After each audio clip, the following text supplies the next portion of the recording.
Assalamualaikum warahmatullahi wabarakatuh. Tabikun, salam dan bahagia. Nama saya Nina Mulyani. Saya calon guru penggerak angkatan 6 dari SMK Negeri 2 Kalianda, Lampung Selatan. Di sini saya akan mempresentasikan koneksi antar materi modul 1.1 tentang pemahaman Ki Hajar Dewantara. Jangan lupa like dan subscribe ya. Terima kasih. Kesimpulan dan refleksi pengetahuan dan pengalaman yang baru dipelajari dari pemikiran Ki Hajar Dewantara. Dasar-dasar pendidikan Ki Hajar Dewantara. 1. Menuntun. 2. Kekuatan kodrat. 3. Pendidikan. 4. Bukan tabu rasa. 5. Budi pekerti. Dan 6. Filosofi petani. Dasar pendidikan Ki Hajar Dewantara menuntun. Maksud pendidikan itu adalah menuntun segala kekuatan kodrat yang ada pada anak-anak agar mereka dapat mencapai keselamatan dan kebahagiaan yang setinggi-tingginya baik sebagai manusia maupun sebagai anggota masyarakat. Pendidik itu hanya dapat menuntun tumbuh atau hidupnya kekuatan kodrat yang ada pada anak-anak agar dapat memperbaiki lakunya, hidupnya, dan tumbuhnya kekuatan kodrat anak. Ada 3 dasar pemikiran Ki Hajar Dewantara tentang menuntun. Yang pertama, Ingarso Sungtulodo, artinya di depan menjadi contoh. Yang kedua, Ingmadya Mangunkarsa, artinya di tengah memberikan semangat. Yang ketiga, Tut Wuri Handayani, artinya di belakang memberikan dorongan. Proklamasi kami, bangsa Indonesia, dengan ini menyatakan kemerdekaan Indonesia. Hal-hal yang mengenai pemindahan kekuasaan dan lain-lain diselenggarakan dengan cara saksana dan dalam tempo yang sesingkat-singkatnya. Jakarta, 17 Agustus 1945, atas nama bangsa Indonesia, Soekarno. Kekuatan kodrat anak merdeka. Manusia merdeka adalah manusia yang hidupnya, lahir ataupun batinnya tidak tergantung kepada orang lain, akan tetapi bersandar atas kekuatannya sendiri. Maksud pengajaran dan pendidikan yang berguna untuk peri kehidupan bersama ialah memerdekakan manusia sebagai bagian dari persatuan. Pengaruh pengajaran itu umumnya memerdekakan manusia atas hidupnya lahir. Itu terdapat dari pengajaran. Sedangkan merdekanya hidup batin itu terdapat dari pendidikan. Merdeka batin itu pendidikan, merdeka lahir itu pengajaran. Kekuatan kodrat anak bermain. Bermain adalah salah satu kodrat anak. Pikiran, perasaan, kemauan, tenaga, cipta, rasa, karsa, karya, pekerti sudah ada pada diri anak. Permainan anak dapat menjadi bagian pembelajaran di sekolah. Berikut adalah permainan anak yang bisa kita jadikan pembelajaran di kelas. Yang pertama, bermain congklak. Dengan bermain congklak, anak secara tidak sadar mereka sedang belajar matematika. Mereka belajar menghitung dan belajar bagaimana strategi mengalahkan lawannya. Yang kedua, gobak sodor. Dengan gobak sodor, banyak nilai yang didapat. Yang pertama, nilai kerjasama, nilai gotong royong, dan ada strategi bagaimana caranya mengalahkan lawan. Pendidikan yang berpihak pada anak. Pokoknya, pendidikan harus terletak di dalam pangkuan ibu dan bapak, karena hanya 2 orang inilah yang dapat berhamba pada sang anak dengan semurni-murninya dan seikhlas-ikhlasnya. Sebab Cinta kasihnya kepada anak-anaknya boleh dibilang cinta kasih tak terbatas. Sebuah cerita yang sangat menyayat hati. Ketika menghadapi setumpuk pekerjaan yang belum terselesaikan, tangis anaknya yang tiada henti-hentinya dirasakannya sebagai suatu hambatan yang mengganggu tugasnya. Lalu, dengan serta-merta diseretnya anak itu keluar, dan tanpa berpikir panjang, dibiarkannya anak kecil itu menangis di balik hempasan pintu. Salju yang berjatuhan di jendela itu tiba-tiba menyadarkan kekalutan pikirannya. Sang ayah berlari secepatnya, lalu dibukanya pintu dan anaknya sudah tampak biru, menggigil kedinginan. Sang ayah sangat menyesal sambil memeluk anaknya yang sedang tersengal-sengal berurai air mata itu. Terucaplah kata kasih sepenuh hati, "Kue bakal ledak mulia ake selawase," artinya selamanya engkau akan aku muliakan.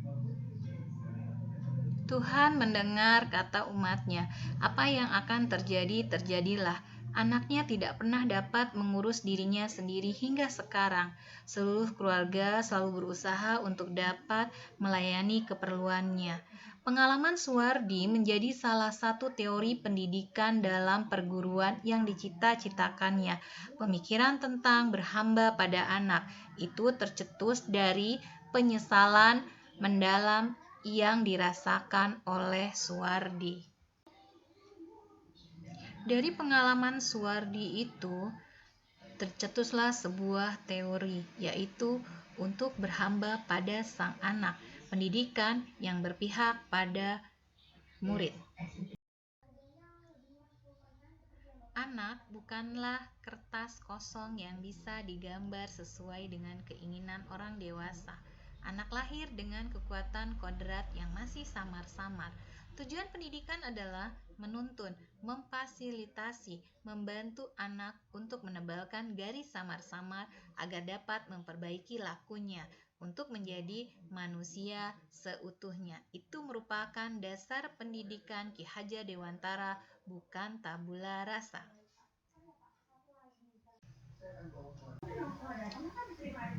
Pertanyaannya, bagaimana menebalkannya? Menebalkan laku anak dengan kekuatan konteks diri anak dan sosio-kultur budayanya. Menebalkan laku anak dengan kekuatan konteks diri anak, wiraga, wirama, dan wirasa. Wiraga berkaitan dengan penampilan, keahlian, dan performativitas yang bermuara pada Trop tard, je suis trop loin pour toi. Trop tard, je suis trop loin pour toi. Run de mes copines, oh mes copines, oh mes copines. Tu veux la run de mes copines, oh mes copines, oh mes copines.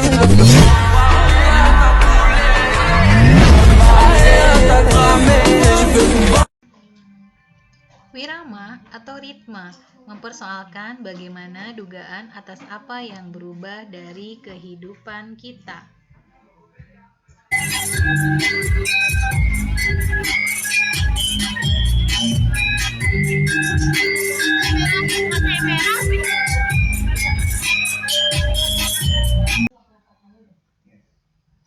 Wirasa atau rasa menekankan kecakapan emosi yang terasa seiring dengan proses pembelajaran.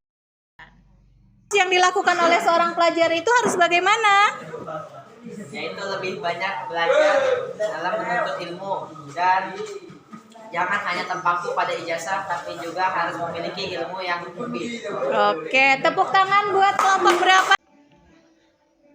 Dasar pendidikan Ki Hajar Dewantara, pendidikan yang berpihak pada anak. Menebalkan laku anak dengan kekuatan konteks sosio-kultur budaya daerah Lampung. Di daerah Lampung terkenal yang dinamakan Piil Pasanggiri. Piil Pasanggiri ini ada 4, antara lain pertama Nengah Nyapur, yaitu hidup bermasyarakat, membuka diri dalam pergaulan. Dalam konteks budaya sekolah, contohnya adalah ketika anak berdiskusi di kelas. Yang kedua, nemui nyimah atau terbuka tangan, murah hati, dan ramah pada semua orang. Dalam budaya sekolah, dibiasakan ketika guru menyambut kedatangan siswa di depan pintu gerbang saling bersalaman. 3. Berjuluk beradok, bernama, bergelar, saling menghormati. Dalam konteks budaya sekolah, antara kakak kelas dan adik kelas saling menghormati dengan panggilan adik atau kakak, ataupun antara guru dengan siswa dengan panggilan bapak atau ibu. Yang keempat, sakai sambayan, bergotong royong atau tolong menolong. Dalam budaya sekolah, contohnya adalah tugas piket ataupun hari krida, kerja bakti, ataupun sumbangan sukarela atau infak di hari Jumat, dan sumbangan ketika ada siswa ataupun guru yang terkena musibah. Budi pekerti, watak karakter adalah bersatunya atau perpaduan harmonisasi antara gerak, pikiran, perasaan, dan kehendak atau kemauan, sehingga menimbulkan tenaga ataupun semangat. Budi, pikiran, perasaan, kehendak, kemauan, pekerti, tenaga, ataupun semangat. Seorang petani dalam hakikatnya sama kewajibannya dengan seorang pendidik yang menanam jagung misalnya, hanya dapat menuntun tumbuhnya jagung. Ia dapat memperbaiki kondisi tanah, memelihara tanaman jagung, memberi pupuk dan airnya, membasmi ulat-ulat, jamur-jamur yang mengganggu hidup tanaman padi, dan lain sebagainya.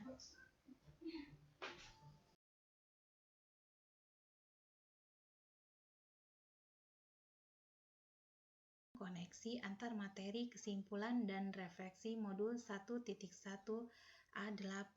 Pertanyaan pertama, apa yang Anda percaya tentang murid dan pembelajaran di kelas sebelum Anda mempelajari modul 1.1?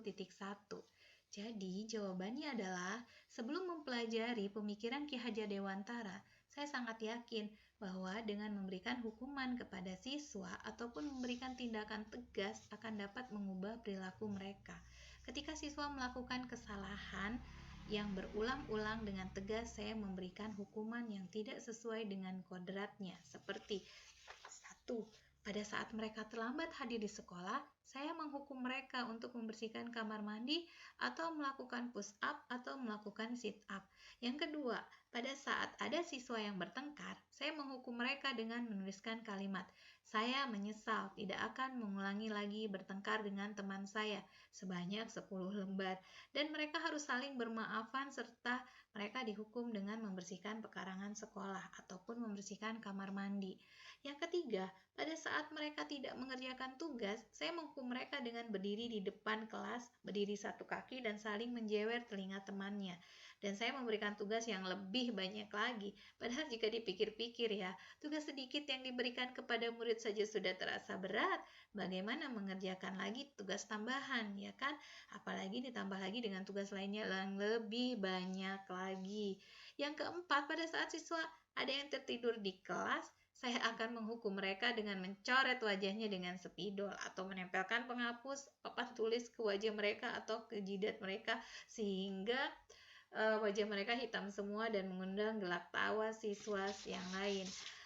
Dengan berbagai tindakan dan hukuman untuk mereka, saya menganggap mereka itu dapat berubah sikap dan ketaatannya kepada saya. Namun ternyata perubahan yang terjadi cuma didasari oleh rasa takut dan bersifat sementara, bukan atas kesadaran pribadinya. Atas hukuman dan tindakan yang saya lakukan sebelumnya, ternyata saya masih melakukan pendidikan kolonial yang menjajah murid dengan berbagai aturan-aturan yang memaksa. Saya belum sepenuhnya menyadari akan keberadaan kodrat alam sang anak, sehingga sering marah-marah, dan ketika ada anak yang terkesan sulit diajak bekerja sama dan bermalas-malasan dalam mengikuti pelajaran, saya menyadari belum banyak bisa melakukan dan menyuguhkan model-model pembelajaran yang menyenangkan bagi siswa saya.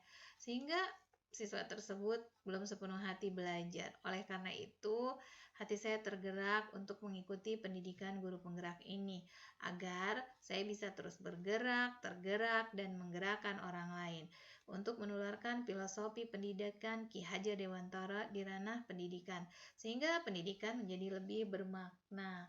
Demikian jawaban saya di nomor 1. Selanjutnya pertanyaan pemantik di nomor 2. Apa yang berubah dari pemikiran atau perilaku Anda setelah mempelajari modul ini? Setelah saya mempelajari pemikiran-pemikiran Ki Hajar Dewantara, pemikiran saya berubah yang harus memberikan tuntunan kepada murid dengan lebih sabar lagi dan ikhlas. Karena mereka adalah pribadi yang unik dan juga berbeda-beda. Hal ini dikarenakan setiap murid itu memiliki kemampuan, kodrat alam, kodrat zaman, serta karakteristik yang beragam. Sebagai seorang guru, saya sangat percaya bahwasanya murid itu memiliki caranya masing-masing dalam belajar. Saya tidak memiliki hak untuk memaksa mereka dalam belajar, akan tetapi saya akan belajar memfasilitasi mereka untuk mencari kenyamanan dan kesenangan dalam proses pembelajaran, agar tujuan dari pendidikan nasional yaitu merdeka belajar bisa tercapai. Pembelajaran di kelas menjadi lebih bermakna dan menyenangkan. Kuncinya, kita buat bahagia dulu peserta didik. Dengan bahagia, maka mereka akan lebih nyaman dan senang dengan pembelajaran yang kita berikan.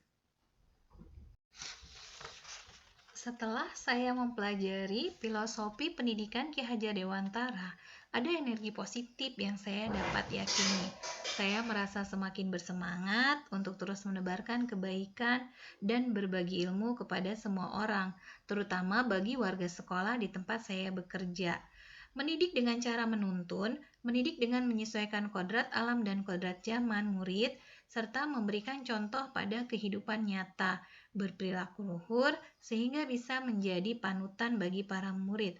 Oleh karena itu, saya akan merasa terus belajar tentang pemikiran dan sudut pandang beliau mengenai pendidikan. Saya yakin dengan semangat dan kerja keras dan terus belajar akan memperbaiki serta meningkatkan kualitas diri saya ikut serta mewujudkan cita-cita beliau, yaitu belajar yang memerdekakan, belajar yang menghamba pada murid. Dalam konsep membina siswa, saya akan selalu mengingat 3 hal, yakni yang pertama adalah ing ngarso sum tulodo. Di depan kita harus menjadi contoh ataupun panutan. Yang kedua, ing madya mangun karsa. Di tengah kita harus selalu memberi semangat kepada murid kita agar mereka selalu termotivasi. Yang ketiga, tuturi handayani. Di belakang memberikan dorongan, sehingga meskipun kita berada di belakang mereka, tetapi kita tetap mendukung dan memberikan dorongan buat mereka, sehingga mereka tetap semangat. Selain itu juga saya tidak perlu lagi memberikan hukuman yang bersifat tidak mendidik. Namun yang harus saya lakukan adalah memberikan teladan agar mereka bisa melihat dan mencontohnya untuk bekal mereka kelak. Memberikan pelajaran yang menyenangkan bagi mereka dengan mencoba berbagai macam model pembelajaran yang lebih merdeka dengan konsep pembelajaran yang dicontohkan oleh Ki Hajar Dewantara yang sesuai dengan kodrat alam dan kodrat zamannya. Selanjutnya, saya akan mencoba menjawab pertanyaan nomor 3. Apa yang dapat segera Anda terapkan lebih baik agar kelas Anda mencerminkan pemikiran dari Ki Hajar Dewantara? Yang dapat segera saya terapkan dari pemikiran-pemikiran Ki Hajar Dewantara adalah yang pertama, saya akan berusaha sebisa mungkin tidak memberikan tindakan-tindakan tegas ataupun hukuman-hukuman kepada siswa. Yang kedua, saya akan berusaha lebih sabar dalam membimbing, mengenali lebih dalam lagi karakter dan latar belakang siswa, keluarga, atau lingkungannya dengan menjalin komunikasi yang baik dengan orang tua. Hal ini bisa dilakukan dengan meningkatkan kunjungan rumah atau home visit. Kebetulan saya adalah wali kelas, jadi apabila ada siswa yang bermasalah Saya akan mencoba mendekatkan dengan keluarganya, bertanya dan berkomunikasi sehingga kita menyelesaikan permasalahannya secara bersama antara guru, wali kelas, guru dalam artian bahwa saya sebagai wali kelas dan juga dengan orang tua. Dengan hal tersebut, kita dapat lebih dalam mengenali diri untuk mengenali profil pelajar setiap siswa saya yang ada di kelas, sehingga dapat memetakan tindakan dan memberikan motivasi serta semangat untuk mengembangkan kodrat alam yang mereka miliki di masa kodrat zaman yang akan dilalui. Memberikan pembelajaran yang menyenangkan bagi saya melalui pemikiran media pembelajaran yang bervariasi dan menarik sesuai dengan kodrat zaman, baik berupa gambar, video, audio, atau pembelajaran-pembelajaran lain yang berbasis permainan dan juga berbasis teknologi. Selain belajar di dalam kelas, juga belajar di luar kelas dengan alam terbuka. Dengan demikian, pembelajaran akan semakin bermakna dan menyenangkan hingga membuat siswa bahagia. Demikianlah kesimpulan dan refleksi saya tentang pemikiran Ki Hajar Dewantara yang dapat saya tuangkan. Semoga bermanfaat. Salam dan bahagia. Dan saya akhiri. Wassalamualaikum warahmatullahi wabarakatuh.